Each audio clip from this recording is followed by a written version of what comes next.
Each week, the Bible as Literature podcast brings you in-depth discussion of the biblical text in a format short enough for your morning commute, but long enough to be substantive, posing difficult questions meant to keep you engaged. If you value this work, please consider donating as little as 25 cents per episode. That's just $1 per month. To learn more, please visit patreon.com/Bible. That's patreon.com/Bible. Thank you.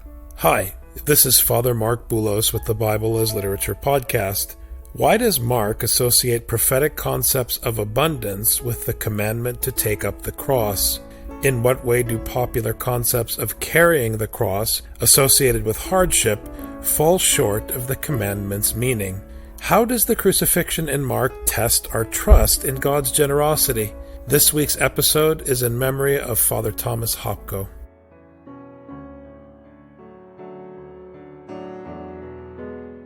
You're listening to the Bible as Literature.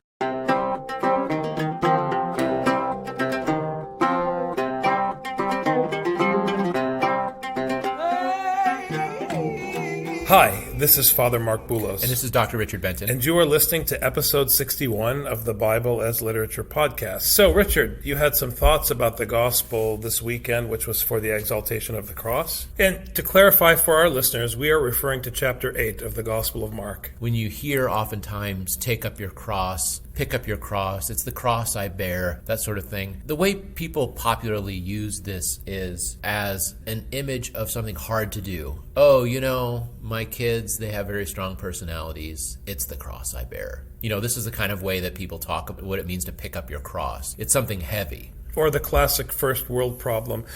I fell out of love with my spouse. It's my cross to bear. Right. Or my spouse doesn't love me. We invent crises that pertain to our inability to deal with personalities or to submit to personalities.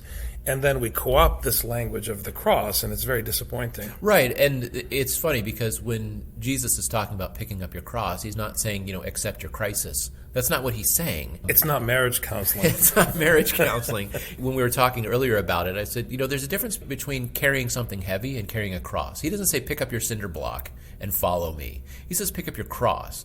And there's a significance of the cross in that this is the means of execution. Pick up your means of execution and follow me. Post-conviction.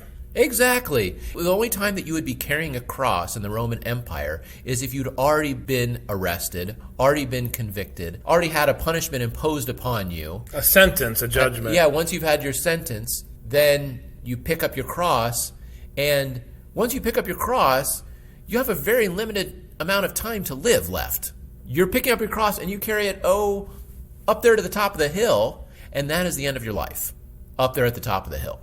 When you're picking up your cross, you're not saying, I have to do something hard. You have to say, I'm almost dead. Well, and I think that this attitude in popular Christian culture, that picking up your cross is akin to striving or struggling to move forward to achieve some end, I think it's a betrayal of the entire movement of the gospel, which is to strip the human being of initiative, not to bless them for their initiative. I like how you put it, Father. It's not the striving towards a goal. It's the end of all striving. The goal is up there at the top of the hill, and it's death. And it's failure. And it's humiliating death, it's failure, and it's conviction. And so this is what it means to pick up your cross. And this is understood in the passage because right before this is when Peter doesn't want Jesus to go pick up his cross. He doesn't want Jesus to be crucified, and he rebukes him. Now, let me back up for a minute because I think there's something important going on over the course of this chapter that really informs why Jesus is talking about this now. The disciples are really causing a lot of problems in this passage, actually. They show time and time again that they don't get it in this short chapter. So the thing that happens here is that the disciples don't understand that God the Father is always providing. Whatever you're doing, God is providing. He may withhold for a moment, but then he provides again.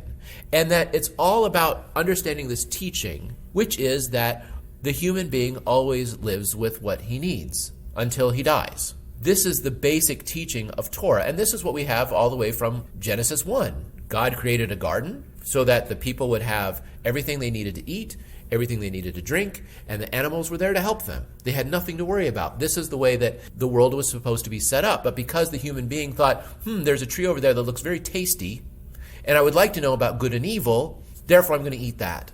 Even though I have everything I need already, there is no good or evil, but I want good and evil, and I want that tasty fruit. And so the human being doesn't understand that God is constantly providing everything for humans all the time. There is no need for worry. There is no need for fear because one always has what one needs. Okay, now someone's going to say, well, what can you say about the people living in drought in the Horn of Africa and this sort of thing? They're living without. But are they living without because God is withholding or because the rich human beings around them are withholding? From the point of view of those people, they have to say God is withholding, and we have to assume still that God is going to give us what we need. This is the assumption you have to have with the gospel. But at the same time, there's a judgment on those rich people in the Horn of Africa who are living large with their fountains in front of their houses, wasting these resources. Well, you have to always remember, and I want our listeners to keep this always in mind when you're dealing with scriptural metaphor, it's not a description of the physical world. The Bible is not in the school or the genre of the physical sciences. It's in the school of behavioral science. So when Scripture presents such a metaphor, it's not dealing with whether or not there's enough.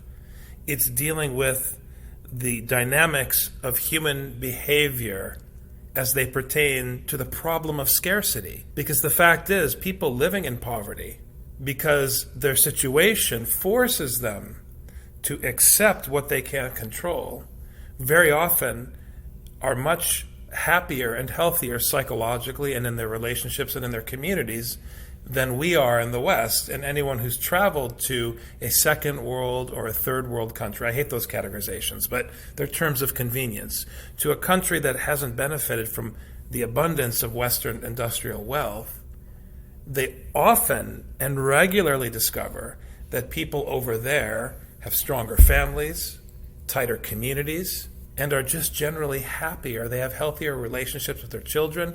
Their children have much less behavioral issues than ours do. How that makes sense, I think, has a lot to do with what you're touching on here in Genesis. The reason why I bring up scarcity is because scarcity creates a fear response in human beings. And when there's this fear response in human beings, that's when they tend to go crazy, and that's when they tend to oppress others. That's the beginning of all the evil deeds that humans perform, is this fear that something bad is going to happen. And so I think it's important that the passage in this chapter that precedes the cross speech that Jesus makes is about the loaves.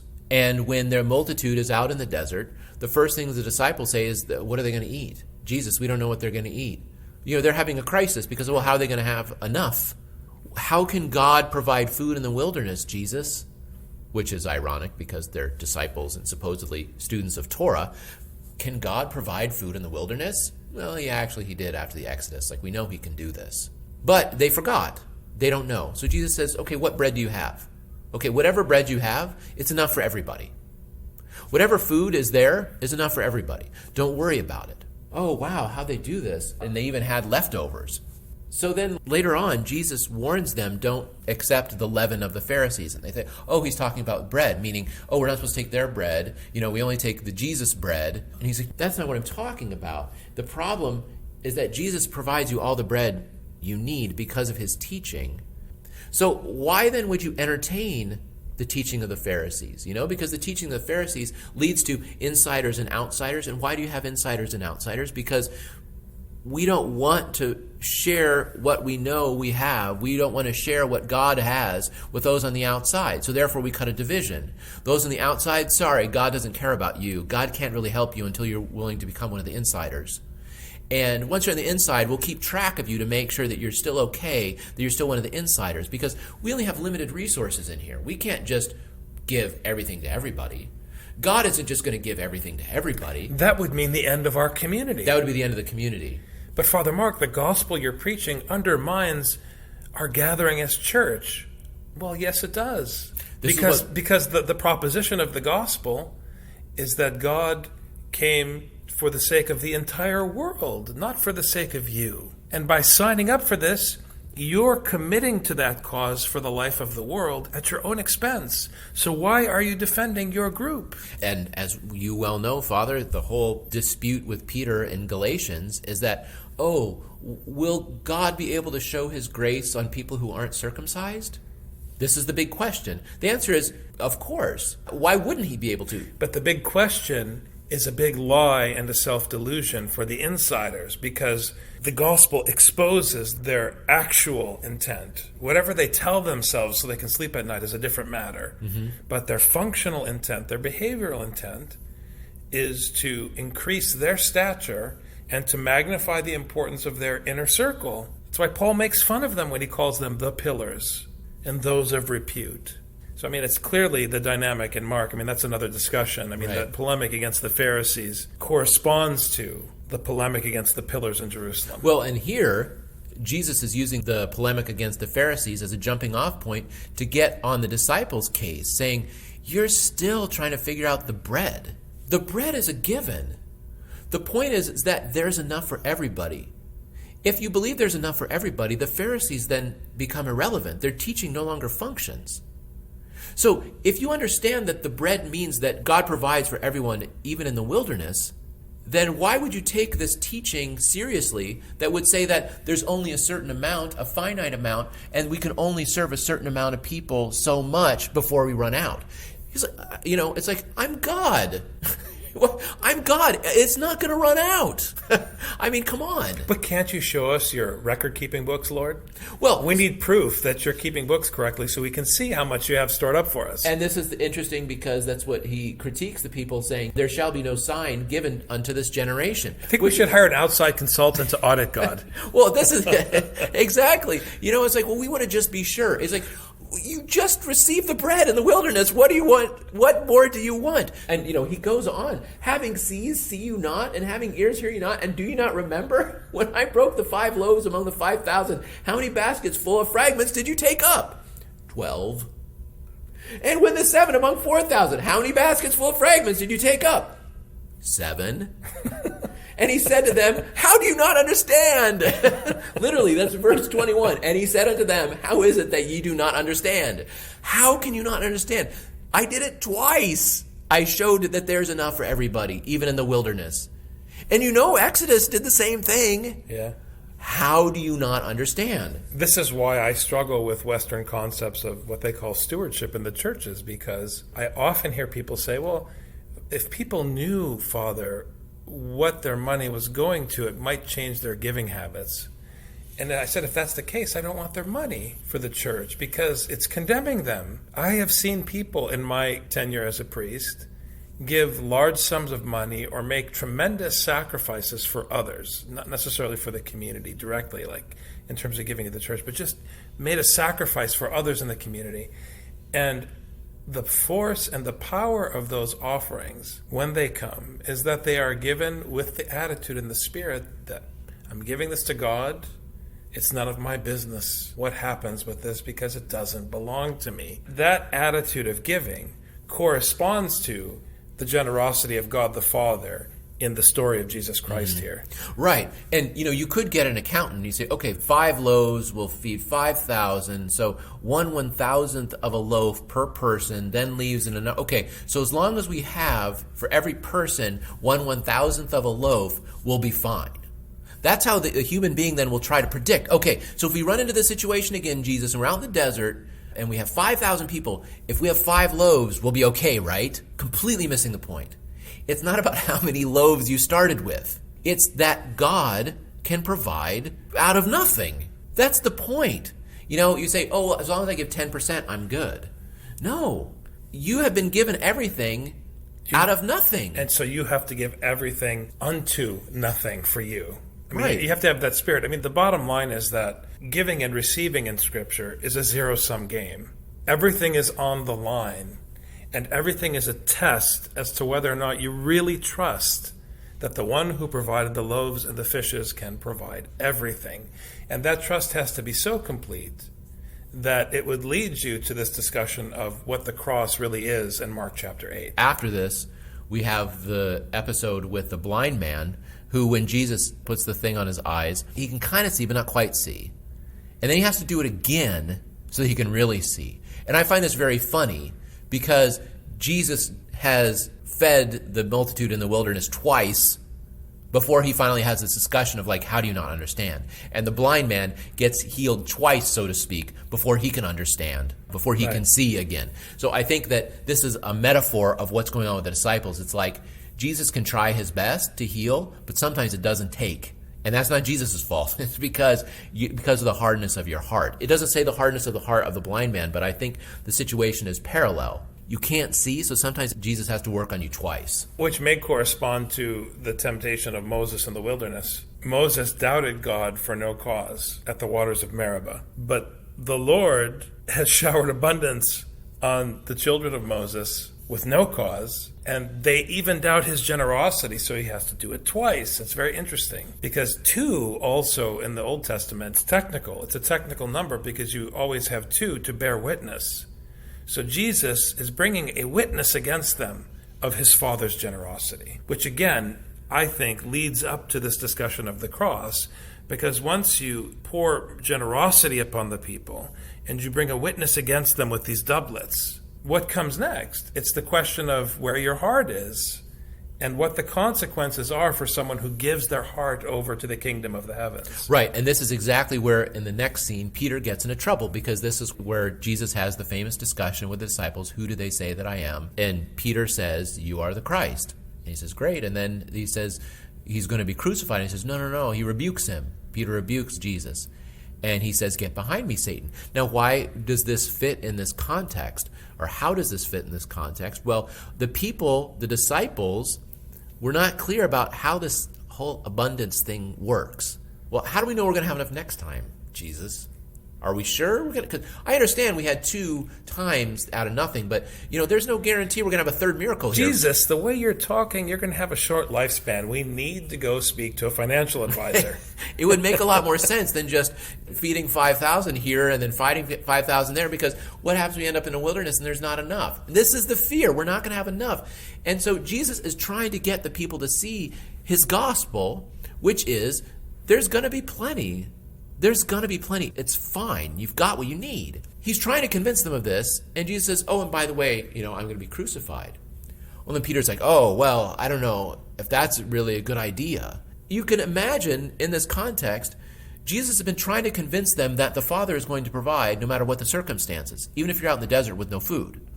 So why, if Jesus is going to be crucified, would he doubt that God is going to provide for him? Exactly. This is the test of faith, essentially. This is precisely the test of faith that Peter does not have. Right. Peter failed the test of faith because even seeing the loaves in the wilderness, even after Jesus berates them, even after seeing the blind man cured, he still is like, I don't know if that's a good idea. You think, I can't see anything good coming of that, Jesus. I can't see anything good coming from your being crucified. And the response implicitly from this chapter is, God provides. There's always a provision. And so if one is willing to be crucified, there's still a provision that God can provide for you. But that seems impossible. Well, of course it's impossible. So is feeding 5,000 people off of 5 loaves or 2 loaves. But this really contextualizes this beautiful, beautiful phrase.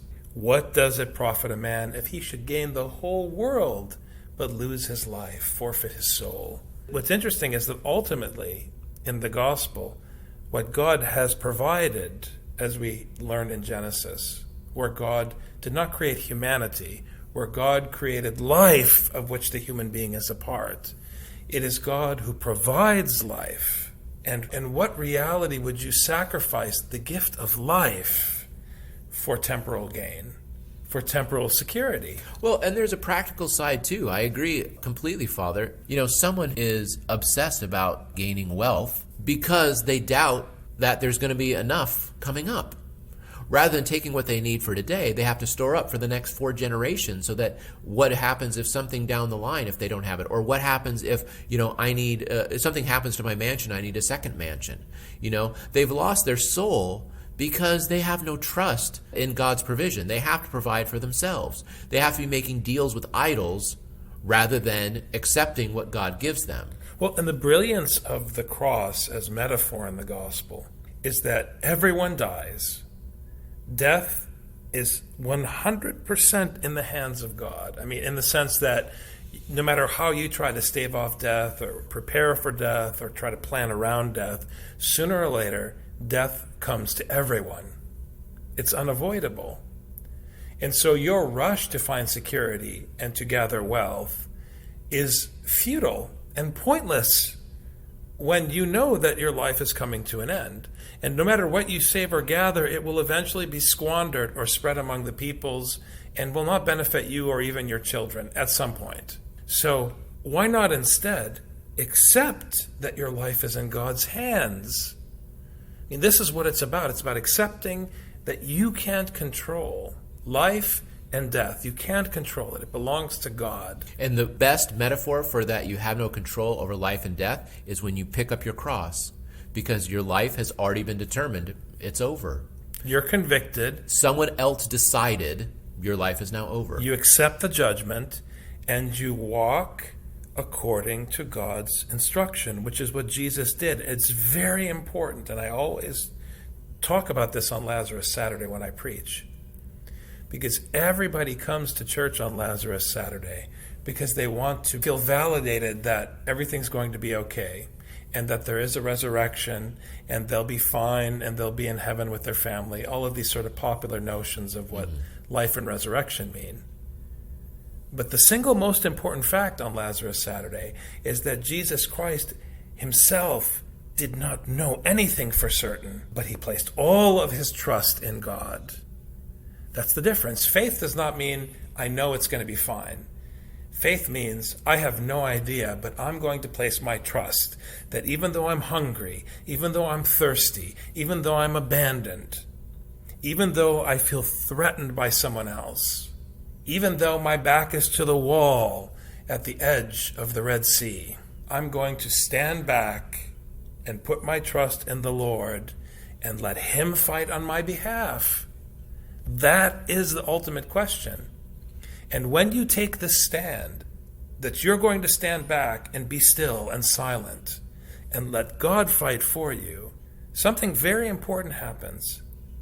You no longer contribute to suffering in the world. You no longer contribute to exploitation and abuse, even though you might be taken advantage of. And so whether or not you realize the benefit of that trust for yourself is secondary. It's how your trust in God benefits the community according to God's will. The trust in God removes the fear that you're not going to have what you need. And so therefore you don't have to contribute to suffering to others. You don't have to be withholding from others. You don't have to be excluding others. You're always able to give, because the final decision is up to God anyway. What you're given is just God's. And the only thing you're going to be judged on is whether then you're contributing to what other people need. If you're going to be offering up to others what was given to you for no reason. This is what we're going to be judged on. Are we willing to give what was given to us freely? This is often presented as an irrational point of view. People talk about Christianity being irrational. And it is irrational because it goes against human reason. It's a kind of a counter logic. However, what the gospel is ultimately saying is that since you're going to die anyways, why not die in a way that bears witness to something that does not die, that comes from the one who is the source of life? Since you're going to die anyways, why not die correctly? And this is a very rational point of view, because this is what the gospel means when Jesus says, why would you give up your life? Isn't your life more than stuff? What does your life mean after you're gone? What was the purpose of your life? What did you stand for?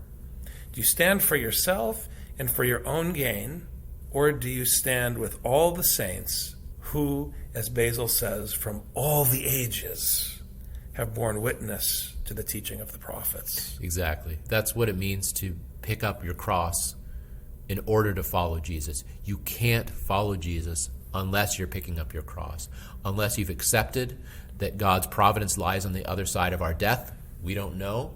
God has given us life. God will take life as he sees fit. And on that basis, then, we can begin to follow Jesus and what he is trying to teach, which is that you don't need to worry about tomorrow. It's just today, acting correctly today, and giving freely what you receive freely. You have to spend it in Scripture, before you lose it. All right, thanks very much. Take care. Thank you, Father. See you.